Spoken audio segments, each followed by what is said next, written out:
Hello, friends, and welcome to the Exams Made Simple. And we are back again with the Hindu Complete Newspaper Analysis for 12th of December 2021. 12 दिसंबर का the Hindu newspaper analysis देखेंगे।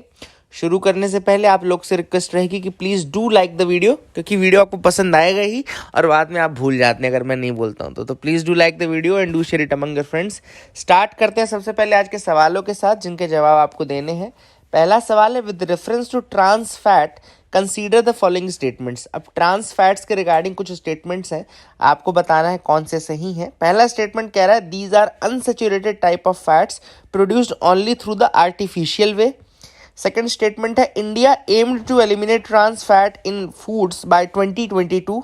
तीसरा है, the risk of diabetes type 2 increases with trans fats consumption. आपको बताना है कि कौन से स्टेटमेंट सही हैं। Options are 1 and 2, 3 only, 1 and 3 या 1, 2 and 3। सेकेंड जो क्वेश्चन है वो है, वी थिंक डिजिटल प्रोग्राम।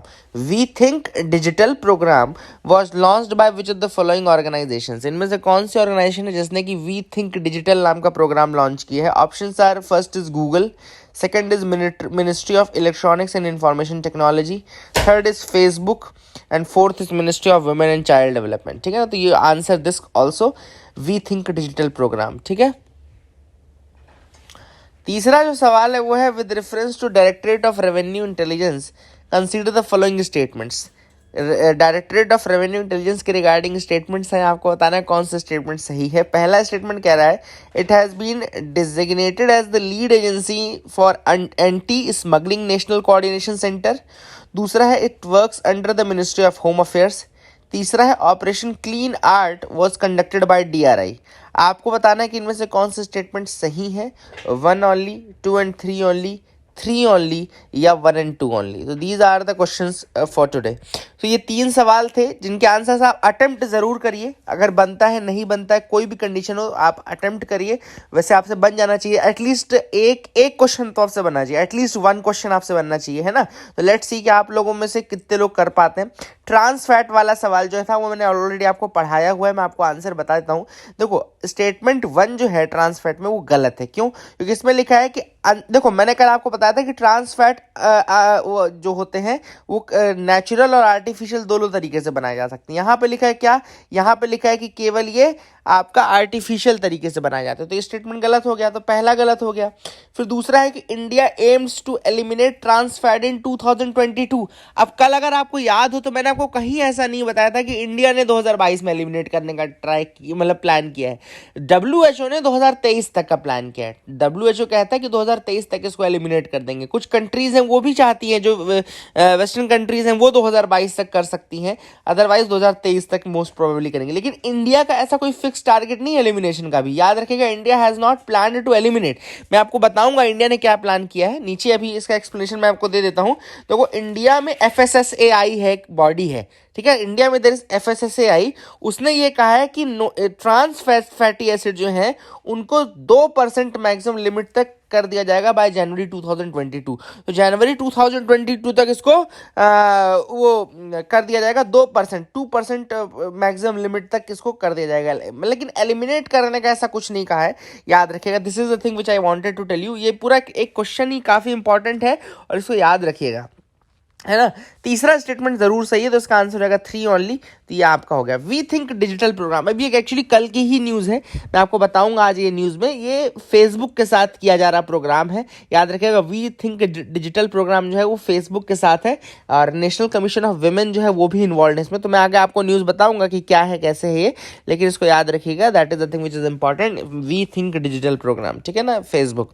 तीसरा था, डायरेक्टरेट ऑफ रेवेन्यू इंटेलिजेंस के रिगार्डिंग कौन कौन से स्टेटमेंट सही हैं।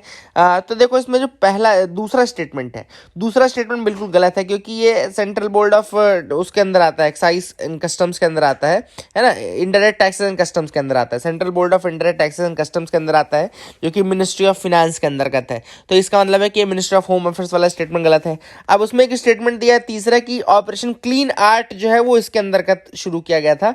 तो ऑपरेशन क्लीन आर्ट जो है वो wild life crime control bureau के अंतर्गत स्टार्ट किया गया था। ऑपरेशन मॉल्टन मेटल, अभी रिसेंटली आपको याद है ऑपरेशन मॉल्टन मेटल, जो कि गोल्ड और इन सबको पकड़ने के लिए, स्मगलिंग ऑफ गोल्ड को रोकने के लिए स्टार्ट किया गया था, तो वो डीआरआई के अंतर्गत है। ऑपरेशन मोल्टन मेटल जो है वो इसके अंतर्गत जरूर किया गया है। Clean art wild life crime control bureau के अंतर्गत किया गया। तो I hope you got clarity regarding that, आपको समझ में आ गया होगा। आगे मूव करते हैं, क्वेश्चंस हो गए। Mains question of the day की तरफ आते हैं। तो आज का mains question of the day मैंने आप लोगों में से ही किसी से लिया है। कल मैं टेलीग्राम ग्रुप में देख रहा था, this was a very good question written, but I think किसी ने लिखा नहीं इस आंसर को, तो I thought it is important to share with you. Just as good governance is necessary for vibrant Indian democracy, just as good governance is necessary for vibrant Indian democracy, corporate governance is necessary for the vibrant Indian economy. तो जिस तरीके से democracy के लिए good governance की जरूरत रहती है, उसी तरीके से वाइब्रेंट इंडियन इकोनॉमी के लिए कॉर्पोरेट गवर्नेंस की जरूरत पड़ेगी। तो सबसे पहले आपको पता होना चाहिए कि किस तरीके से गुड गवर्नेंस डेमोक्रेसी के लिए इंपॉर्टेंट है, दूसरी चीज कॉर्पोरेट गवर्नेंस क्या है, एंड तीसरी चीज कॉर्पोरेट गवर्नेंस से किस तरीके से इंडियन इकोनॉमी जो है वो इंप्रूव होगी। Okay, so this is the thing which is important. इस तरीके से आप आंसर इसको 3 पार्ट में प्लान कर लीजिएगा, आपका हो जाएगा, ठीक है ना। आगे देखते हैं न्यूज एनालिसिस पार्ट में कौन सी इंपॉर्टेंट न्यूज है। पहली न्यूज जो है वो नासा के एक प्रोग्राम के बारे में बता रहे हैं। नासा का एक नया मिशन है जिसका नाम है इमेजिंग एक्सरे पोलैरिमेट्री एक्सप्लोरर।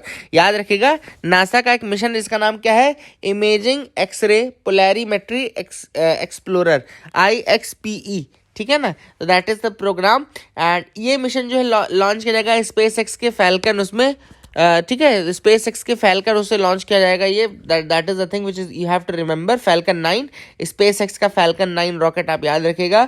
और याद रखिएगा प्रोग्राम का नाम क्या है, इमेजिंग एक्सरे पोलैरिमेट्री एक्सप्लोरर, है ना। साइंस एंड टेक वाली नोट्स में अपने ऐड कर लीजिए IXPE प्रोग्राम। तो डायरेक्टली आपसे या तो IXPE पूछ लेगा या उसका नाम दे देगा, ठीक है ना। लेकिन ये नासा का प्रोग्राम है, स्पेस एक्स के फैल्कन 9 रॉकेट का यूज किया जाएगा, ठीक है। अब ये क्या है मिशन, इसमें क्या किया जाएगा, तो it is basically an effort of both NASA plus Italian space agency. याद रखिएगा, this is now the important point, क्योंकि यहाँ पे वो कंफ्यूज करेंगे आपको। ये NASA plus Italian space agency का प्रोग्राम है, NASA plus Italian space agency का प्रोग्राम है। The aim is to study the most extreme and mysterious objects in the universe. जो सबसे एक्सट्रीम और मिस्टीरियस ऑब्जेक्ट्स यूनिवर्स के, उनको स्टडी करना है, जैसे कि सुपरनोवा रेमिनेंट हो गए, सुपर मैसिव ब्लैक होल्स हो गए, एंड ये सारी चीज, मतलब ब्लैक होल्स कैसे स्पिन करते हैं, क्या होता है, ये सारे जो क्वेश्चंस है ना, वो सारे जो एक्सट्रीम इवेंट्स हैं, जो इतने मिस्टीरियस ऑब्जेक्ट्स हैं, उनके रिगार्डिंग ये इमेजिंग एक्सरे पोलैरिमेट्री एक्सप्लोरर जो है ये प्रोग्राम किया जा रहा है। इसकी ड्यूरेशन जो है वो 2 साल की ड्यूरेशन है। अब इसमें टेलीस्कोप हैं बहुत सारे, है ना, और 3 टेलीस्कोप हैं इस प्रोग्राम के अंतर्गत, और each of the 3 telescope host 1 light weight X-ray mirror and 1 detector unit. तो हर टेलीस्कोप में एक लाइट एक्सरे मिरर और डिटेक्टर यूनिट भी लगाई जा रही है ना, ताकि जो पोलराइज्ड एक्सरेज हैं फ्रॉम द न्यूट्रॉन स्टार्स हैं उनको एनालाइज किया जा सके, उनको ऑब्जर्व किया जा सके, ठीक है। तो ये बेसिक फैक्ट्स मैंने आपको बता दिया। I hope you got clarity regarding that IXPE programme.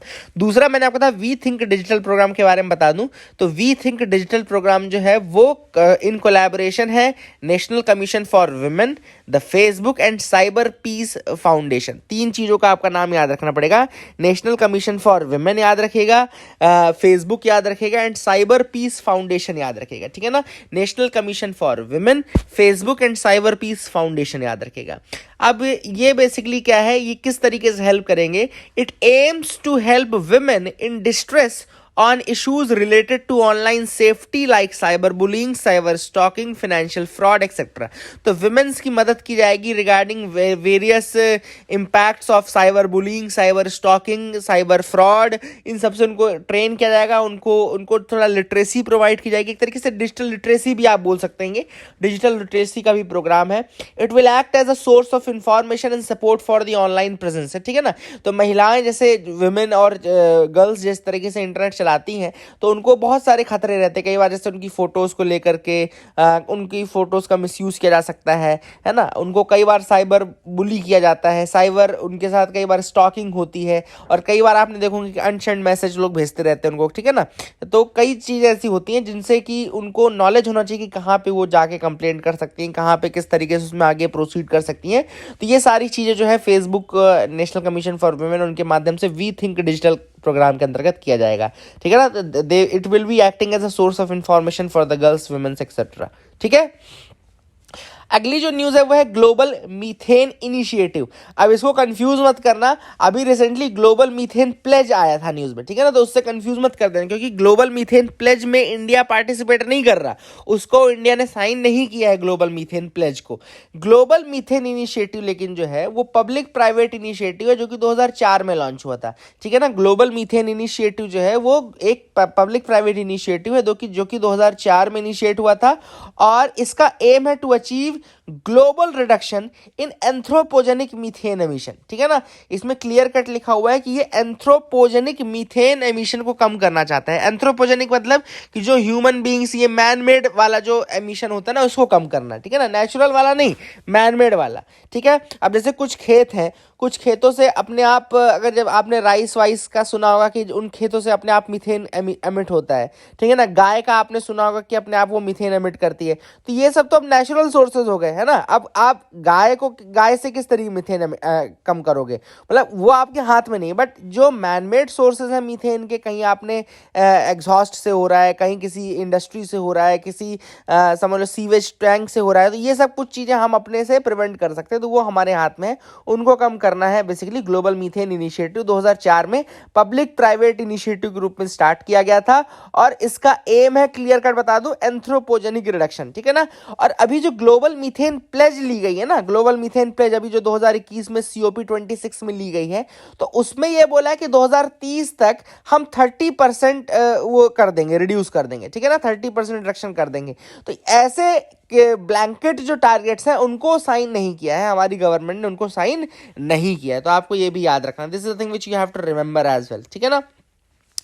Members में अगर हम देखें, अभी ग्लोबल मीथेन इनिशिएटिव की बात कर रहा हूं, तो it is a voluntary government and informal international partnership, जिसमें लगभग 45 कंट्रीज के मेंबर हैं, ठीक है ना। And India has been its member since its inception, यानी कि जब से ये बना है तब से इंडिया इसका मेंबर है ना। तो that is the thing which you have to remember. Current chairperson इसका कनाडा है, एंड वाइस चेयरपर्सन में India has taken up as the vice chairmanship for the first time in the steering leadership along with the USA. तो अब पहली बार इस बार India जो है वो वाइस चेयरमैनशिप इसका ले रहा है। तो that is the reason why it is important also for the exam point of view. ये आपको ग्लोबल मीथेन इनिशिएटिव नाम से याद रखनी है, ठीक है ना। आई hope you will remember it. अगली जो न्यूज है देखो, US ban on para units. अब क्या है, यूएस ने बांग्लादेश की पैरा यूनिट्स को बैन कर दिया है। तो that is the thing which you have to remember, काफी इंपॉर्टेंट है। Bangladesh has reacted sharply to the US treasury's decision to sanction a special military and police task force for alleged human rights violation। अब USA ने क्या किया है कि बांग्लादेश की जो स्पेशल टास्क फोर्स या पैरा फोर्स जो बांग्लादेश की है, उसको ह्यूमन राइट्स वायलेशन के एलिगेशंस के बेसिस पे उसने सैंक्शन कर दिया है, उसको बैन कर दिया है फॉर इट्स डिफरेंट प्रोग्राम्स। मतलब कि जब तक उन्होंने कह दिया कि जब तक आप इस यूनिट्स को बंद नहीं करते तब तक हम आपको कुछ नहीं देंगे। तो अमेरिका का कहना है कि America has imposed sanctions against Bangladesh rapid action battalion. याद रखेगा, बांग्लादेश की रैपिड एक्शन बटालियन के अगेंस्ट किया है। उन्होंने कहा कि भैया इंटरनेशनल ह्यूमन राइट्स वायलेशन आपने बहुत कर लिए, है ना। और अभी रिसेंटली 10 दिसंबर को आपको पता रहता है कि इंटरनेशनल ह्यूमन राइट्स डे भी होता है ना। ये आपको पता ना कि 10 दिसंबर को इंटरनेशनल ह्यूमन राइट्स डे होता है। तो उसी दिन उन्होंने बोला कि आप लोगों ने बहुत ह्यूमन राइट्स अब्यूज किए हैं, और जो रैपिड एक्शन बटालियन है उसने काफ़ी सीरियस ह्यूमन राइट्स अब्यूजेस किए हैं। इसलिए उन्होंने कहा कि भैया आपके ऊपर हम सैंक्शंस लगाते हैं। बांग्लादेश ने ऐसे फिर काफ़ी गुस्से में देखा यूएसए की तरफ, फिर हंसने लगे। पहले तो गुस्से में देखा, जब उन्होंने जो बाइडन से आंख मिली शेख हसीना की, तो फिर हंसने लगी, बोले तो मजाक कर रहे थे, है ना। तो ये सारी चीज़ें हो चुकी हैं ऑलरेडी। आगे मूव करते हैं, देखते हैं और क्या इंपॉर्टेंट न्यूज़ आइटम्स है। Hand of God Diego Maradona stolen Hublot watch recovered. तो ये न्यूज़ तो हम नहीं पढ़ेंगे क्योंकि असम के एक आदमी ने दुबई से इनकी घड़ी खरीद ली थी डिएगो मैराडोना की। मैं आपको एक चीज़ बता दूं, जैसे फुटबॉल में ब्लैक पर्ल जो है वो पेले को कहा जाता है, ब्लैक पर्ल पेले को कहा जाता है, उसी तरीके से hand of God Diego Maradona का कहा जाता है, हैंड ऑफ गॉड बोला जाता है, ठीक है। तो कई बार क्या होता है कि स्टेट पीसीएस में या इस तरह से क्वेश्चन आ जाते हैं। एमपीपीएससी ने पूछा था, ब्लैक पर्ल का क्वेश्चन पूछा था कौन कहलाता है, तो वहां पे पहले आपको याद रखना है।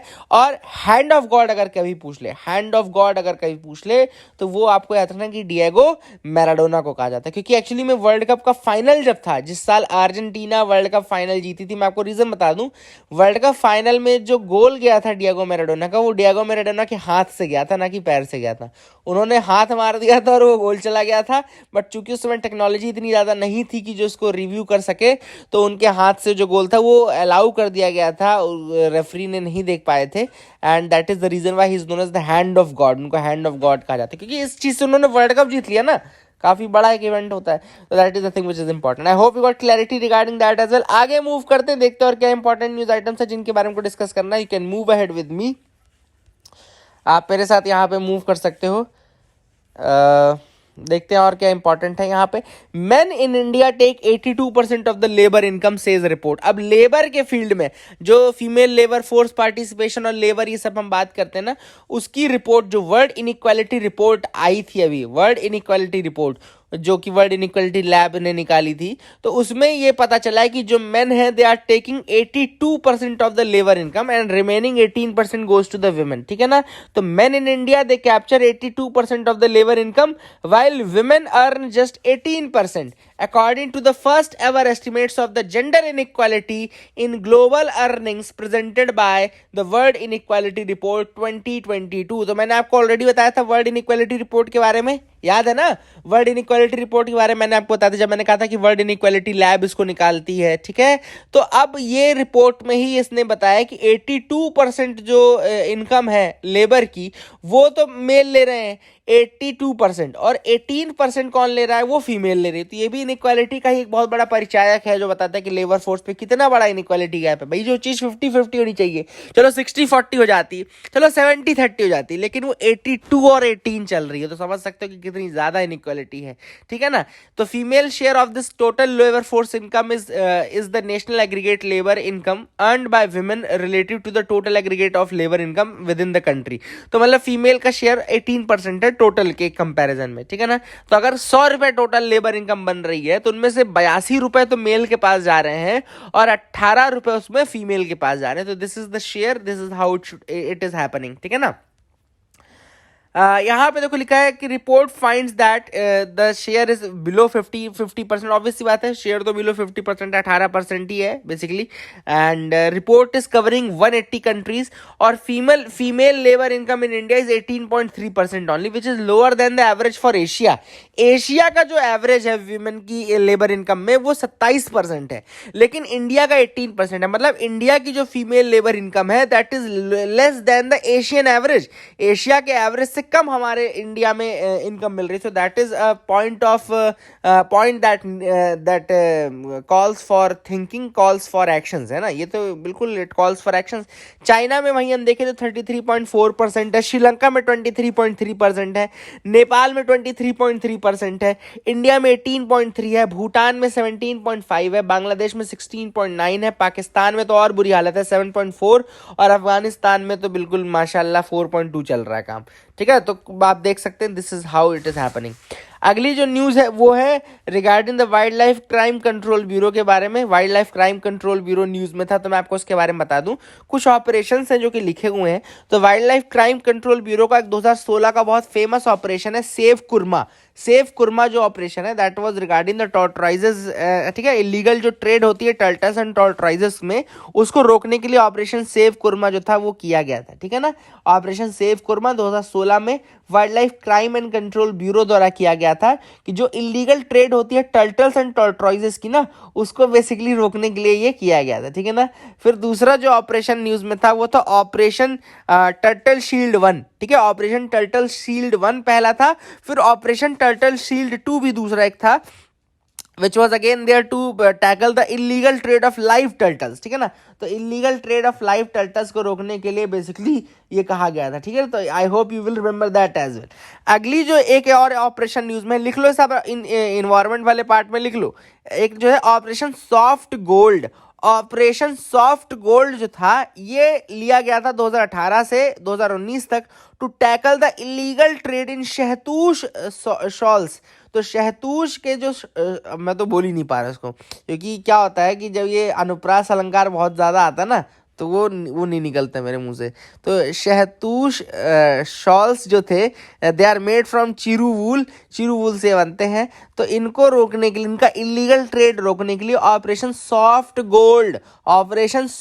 गोल्ड किया गया था wild life crime control bureau द्वारा। इसको याद रखिएगा, ये चिरू वूल से बनती है शहतूश शॉल, ठीक है। तो please make sure you remember this. आप लोग बोल पा रहे होंगे, आप इसको याद रखिएगा, ठीक है। Make sure you remember this thing, ठीक है। अब मैं दोबारा नहीं बोलूंगा यार, फिर आप लोग हंसेंगे फालतू। चलो आगे देखते हैं और क्या इंपॉर्टेंट न्यूज़ आइटम्स उसको देख लेते हैं। और काफ़ी अच्छे न्यूज़ आइटम्स हैं। A feminist retelling of the 1984। तो जैसा कि मैंने आपको पहले ही बताया कि ये मेरी favourite novel, most favourite novel है 1984 रिटन बाय जॉर्ज ऑरवेल। अब उसका फीमेल वर्जन बनाया जा रहा है, ठीक है ना। तो the female version will be written by Sandra Newman इसकी फीमेल उसकी वो लिखेंगी, and it will be from the female point of view. Actually में अगर आप 1984 आपने पढ़ी हो तो उसमें आपको एक तो स्मिथ मिलता है ना, देयर वाज अ स्मिथ, ठीक है। दूसरा यहाँ पे एक जूलिया भी रहती है, Julia was also a character in 1984। अब ये जो नॉवेल लिखा जाएगा वो लिखा जाएगा जूलिया के पर्सपेक्टिव से, हाउ जूलिया सीज दैट। तो यहाँ पे जैसे लिखा है, देखो, Smith was working in the ministry of truth. Smith जो था उस समय मिनिस्ट्री ऑफ ट्रुथ में काम कर रहा था, और जूलिया जो थी वो फिक्शनल डिपार्टमेंट में काम कर रही थी, फिक्शनल डिपार्टमेंट में काम करती थी, ठीक है ना। तो ये जो अब जो नॉवेल लिखी जा रही है इस बार 1984 of female retelling, this will be from the female perspective, from the Julia's perspective. तो make sure you remember that as well, ठीक है ना। तो अब इसकी परमिशन मिल गई 2023 तक आपको, अब इसका वर्जन मिल जाएगा। लेट्स सी कि क्या, मुझे तो जैसे नहीं लगता कि Sandra Newman will be living up to the expectation. जैसा कि जॉर्ज ऑरवेल ने जो लिखा है that is beyond expectations, that is a book of beyond expectation. ऐसा आप सोच नहीं सकते जितना उन्होंने लिखा है। तो लेट्स सी कि सेंड्रा न्यूमैन उस पर खरी उतर पाती है कि नहीं उतर पाती। लास्ट जो न्यूज़ मैं आपके साथ डिस्कस करूंगा वो है अफ्स्पा के रिगार्डिंग। नॉर्थ ईस्ट के कौन कौन से स्टेट्स हैं। तो अफ्स्पा के बारे में पहले मैं आपको चीज़ बता दूं कि 4 ऑर्डिनेंस 1947 में पास किए गए थे। Bengal disturbed areas special powers of armed forces ordinance, ठीक है ना। इसके बाद फिर Assam, east Punjab and Delhi and united provinces, इन चारों के लिए अलग अलग लाए गए थे। फिर उनको रिपील कर दिया गया था बाय कॉमन लेजिस्लेशन जिसका नाम है armed forces special powers act 1948। और ये फोर्स में रहा 1 साल के लिए रहना था, लेकिन 1957 तक रहा, ठीक है ना। उसके बाद फाइनली 1958 में प्रमलगेट किया गया the arm forces Assam and Manipur special powers ordinance in May 1958, ठीक है ना। फिर इसका इसको भी रिप्लेस कर दिया गया, और फिर वही अफ्स्पा हमारा फाइनली 1958 का आ जाता है। 1958 का ही एक्ट है, अफ्स्पा एक्ट 1958 का है। पहले भी मैंने आपको बताया कि इसमें पावर जो रहती है वो बहुत ज़्यादा मिल जाती है, आर्म फोर्सेस को पावर मिल जाती है, और इसमें जो रीजन्स हैं उनको डिस्टर्ब्ड एरिया के रूप में घोषित कर दिया जाता है। पूरे स्टेट को भी आप डिस्टर्ब्ड एरिया घोषित कर सकते हो, एक पार्ट को भी आप डिस्टर्ब्ड एरिया घोषित कर सकते हो, ठीक है ना। यहाँ पे देख लो, as of today the whole of Assam and Nagaland are the disturbed areas. अभी असम एंड नागालैंड पूरे डिस्टर्ब्ड एरिया है, ठीक है ना। ये भी आपको याद रखना है। एंड मणिपुर में भी एक इम्फाल म्यूनिसिपल एरिया को छोड़ दो अगर, तो मणिपुर भी आपका डिस्टर्ब्ड एरियाज में ही आता है। तो असम हो गया, मणिपुर हो गया, और नागालैंड हो गया। These are some of the disturbed areas which are there, जहाँ पे अफ्स्पा भी लागू पड़ रहा है, ठीक है ना।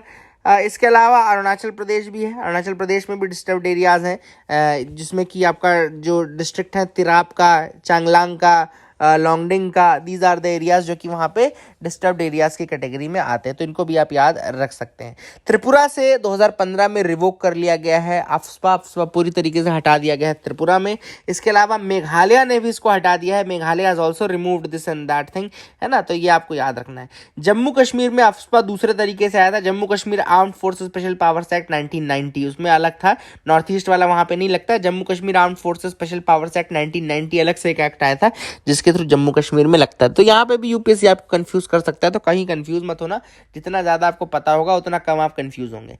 अगली जो न्यूज़ है, अगला जो पॉइंट है उसमें किया है कि इस एक्ट में जो पावर मिलती है वो किसको मिलती है, गवर्नर को पावर मिलती है और द एडमिनिस्ट्रेटर ऑफ यूटी मिलती है और द सेंट्रल गवर्नमेंट। तो ठीक है ना, तो गवर्नर को भी पावर रहती है, या फिर जो यूटी है उसका एडमिनिस्ट्रेटर हो गया, और या फिर सेंट्रल गवर्नमेंट हो गई, कि वो किसी भी रीजन को नोटिफाई कर सकते हैं एज द डिस्टर्ब्ड एरिया। ठीक है, तो डिस्टर्ब्ड एरिया कर सकते हैं। डिस्टर्ब्ड एरिया कोई भी रीजन है जहाँ पे आर्म्ड स्ट्रगल हो रहा है, या इंसर्जेंसी का एरिया हो रहा है, या गवर्नमेंट को टॉपल करने की कोशिश की जा रही है ना, by use of some non जो क्या बोलते हैं उसको, नॉन गवर्नमेंट सोर्सेज के द्वारा। ठीक है, तो ये सारी चीज़ें जो कि असामाजिक तत्वों के द्वारा, ठीक है, non societal.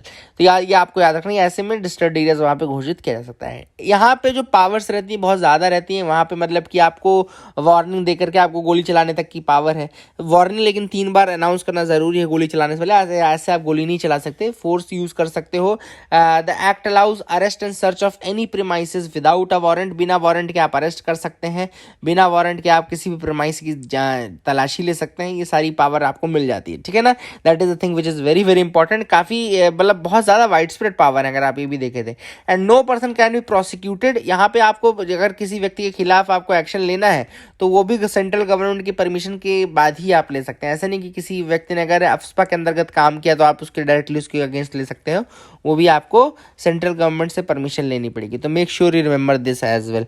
So that is it for the day friends, keep loving us, keep sharing us, thank you and have a nice day.